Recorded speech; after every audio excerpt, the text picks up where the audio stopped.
Turkey occupies one of the world's most recognizable geographic crossroads. Most of the country lies on the Anatolian Peninsula in Asia, while a smaller section called Eastern Thracias into Europe. The Black Sea forms the Nordic horizon, the Aegean opens the west, and the Mediterranean curves along the south. Between them, the narrow Turkish straits connect two seas and divide two continents. This position has made land a corridor for people, languages, armies, and trade for thousands of years. Yet Turkey is not simply a bridge. High plateaus, folded mountain chains, fertile coastal plains, and deeply cut rival valleys create many distinct regions within an area of about Sea square kilometers. From above, its map explains why settlement is dense along certain shores and basins, while the interior remains broader, higher, and more continental. Istanbul spreads across the European Asia. The Bosphorus divides the two sides, while bridges, tunnels, and ferries connect them. The Bosphorus is a drowned river valley. It connects the Black Sea with the Sea of Marmara, and then with the Mediterranean. Historic districts grew around sheltered water, defensible hills, and maritime trade. The Golden Horn formed a natural harbor. The old city occupied a peninsula surrounded on three sides. Today, highways and neighborhoods extend far beyond the historic core. Ships please you through the strait, commuter ferries cross between continents, and waterfront villages at modern perspletion bridges. From the air, Istanbul is not on skyline but a vaster landscape organized by water. Every crossing reveals the same enduring fact: geography created the city long before engineering learned to span it. Beyond the coastal regions, central Anatolia rises into a broad plate generally more than 1,000 meters above swell. Mountain belts frame it. The Pontic Mountains parallel the Black Sea, while the Taurus Mountains form a rugged southward wall above the Mediterranean. The interior climate is more continental out than the coasts, with cold winters, hot dry summers, and wide open horizons. Wheat fields, pasture, salt flats, and volcanic cones replace the humid forests and intensive coastal farms. Ankara, the national capital, stands within this inland geography, connected to other cities by highways and rail corridors that cross lawn basins and dal plans. Rivers begin among these elevations but often follow difficult routes through mountain gaps. From above, Anatolia looks expansiver rather than empty. Villages, reservoirs, field patterns, and redots revel and scapes, shaped by limited rainfall, altitude, and the long history of movement across the Penn State. Cappadocia's strange valleys begin with volcanoes. Repeated eruptions from ancient volcanic centers covered central Anatolia with ascent lava.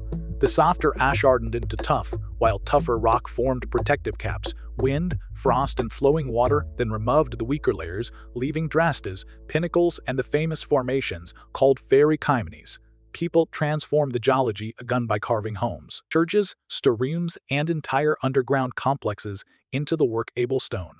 UNESCO recognizes Gorham National Park and the rock sites of Cappadocia as a landscape where nature and human adaptation are inseparable. At sunrise, balloons revel the scale of this erosion from above, but the most important story lies below them. Valleys shaped by water, chambers cut for shelter and agriculture, fitted into an arid volcanic terrain. Cappadocia is spectacular because its landforms are not a backdrop. They are the architecture of their region itself. In western Anatolia, Pamukkale appears as a white cascade ascending across a hillside. The terraces are a travertine, a form of limestone deposited by warm mineral-rich water. As spring water reaches the surface, pressure and temperature change, carbon dioxide escapes and calcium carbonate settles into pools, and flowing sheets. Above the terraces stand the remains of Hierapolis, a Greek, Roman, and Byzantine city whose development was closely tied to the best springs. Unscolas the natural formations and archaeological south together, because in neither story is complete alone. Water created the visible geology, attracted settlement, and supported a long traditions of bathing and healing. Its flow now requires careful management to protect the terraces from damage from above. Pamukkale is a clearless on its low construction, a landscape built not by massive rivers or glaciers, but by countels, thin layers left behind as water moves downhill. Turkey's western and southern coasts form two different maritime worlds along the Aegean. The shoreline is deeply indented, with peninsulas, islands, sheltered gulfs, and fertile river plains opening toward the sea. Farther south, the Mediterranean coast alternates between broad beaches and steep saxed, where the Taurus Mountains approached the water. Antalya sits beside a wide bay backed by high relief, while smaller towns and coves extend along what tourism calls the Turkish Hivi area. Olive groves, citrus orchards, greenhouses, and resort district occupy the warmer coast belt. Harbors that once served regional sailing routes now support ferries, fishing, and international travel. Yet the aerial view also exposes pressure. Construction gathers along beaches. Wetlands are reduced, and summer demand concentrates in 3 months. The seashores are valuable because mountains, farms, ancient ports, and clear water remain close together, often within a single frame. Few landscapes contain as many visible historical layers as Anatolia. Hittite centers rose in the interior during the Bronze Age. Greek-speaking cities developed along the Aegean and Mediterranean coasts. Roman roads, theaters, aqueducts, and ports connected the peninsula to a much larger imperial system. Byzantine churches and fortifications followed, then seljuk caravan routes and Ottoman towns, mosques, and bridges. Ephesus preserves one of the clearest examples of an ancient city shaped by trade and changing coastlines. Today, its streets, library facade, and great theater stand inland. Ediment gradually filled and altered the ancient harbor. Elsewhere, ruins occupy hilltops, valley, and the edges of modern cities. The Republic of Turkey was founded in 1923. It inherited this unusually dense archaeological geography. From above, history is not arranged into separate chapters. Roads shoulder foundations, farms surround ancient walls, and living towns continue beside monuments.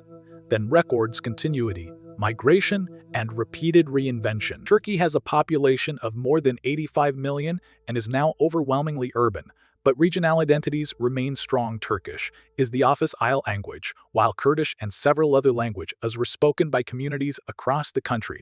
Istanbul dominates in size and global visibility, yet Ankara, Izmir, Bursa, Antalya, Adana, Gaziantep, and Konya and coastal regions, courtyards, bazaars, tegardens, mosques, and apartment districts form family parliaments.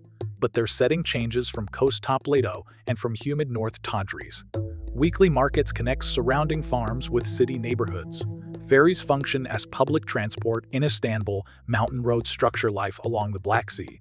From the air, cities may appear as similar blocks of concrete and drew of S on the ground. Food, speech, climate, and local building traditions show how varied the country remains.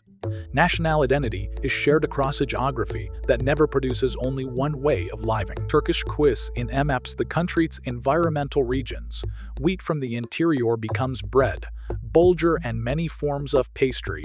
Olives and olive oil belongs especially to these and in Mediterranean belts. Tea plantations cover wet slopes near Rees on the eastern Black Sea, while the salmon or Aegean is one of the world's greatest nut landscapes. Pistache rive around Gaziantep. Apricots are associated with Malatya, and grapes grow across several plateaus and valleys. Coastal towns use fish and herbs. Pastoral districts preserve traditions based on yogurt, cheese, and meat.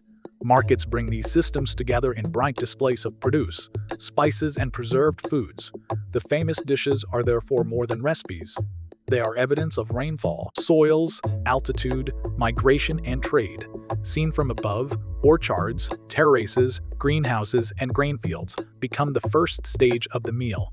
Geography enters the kitchen long before ingredients reach the table. Modern Turkey combines agriculture and tourism with a large, diversified industrial economy.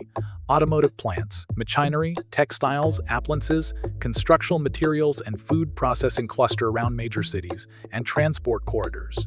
The Marmara region, including Istanbul, Bursa, Kocaeli, and surrounding ports, forms the country's most concentrated urban and manufacturing belt. Izmir connects the hinterland to maritime trade, while cities across central and southeastern Anatolia have developed their own export industries. The World Bank estimated Turkey's economy at about $1 trillion in Arçelik Arşivu. Tourism is another major source of activity. Official figures reported more than 60 million international visitors in Arçelik Arşivu, drawn by cities, coastlines, archaeology, and landscape from above. This economy appears as container terminals, industrial row of highways, dams, and expanding suburbs. Growth has created opportunity, but also traffic, air pollution, coastal pressure, and difficult choices about fiddleland at the edge of cities. Turkey's mountains and earthquakes share the same tectonic origin. The Anatolian block is squeezed between larger plates and moves generally westward, bounded by major fault systems. The North Anatolian Fault crosses the country's north half toward the Sea of Marmara, while the East Anatolian Fault marks another active boundary in the Steed. These are not abstract lines on a map. They pass newer cities, transport networks, dams, and millions of homes. Destructive earthquakes have repeatedly shown how geology, construction quality, and emergency planning interact. Official active fault mapping continues to improve knowledge of where surface rupture may occur, but risk also depends on soil, building design, and foresight and preparedness. From above, fault scanned Ephesus to Zeb and Ath farms and urban districts. Yet, they have helped shape valleys, basins, and mountain fronts.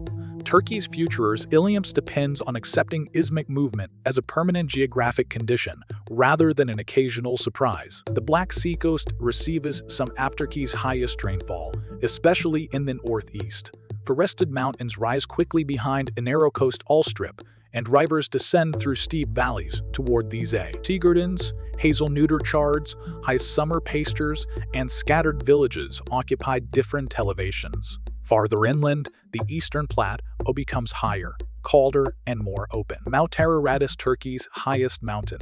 Its summit reaches 5,137 meters above sea level.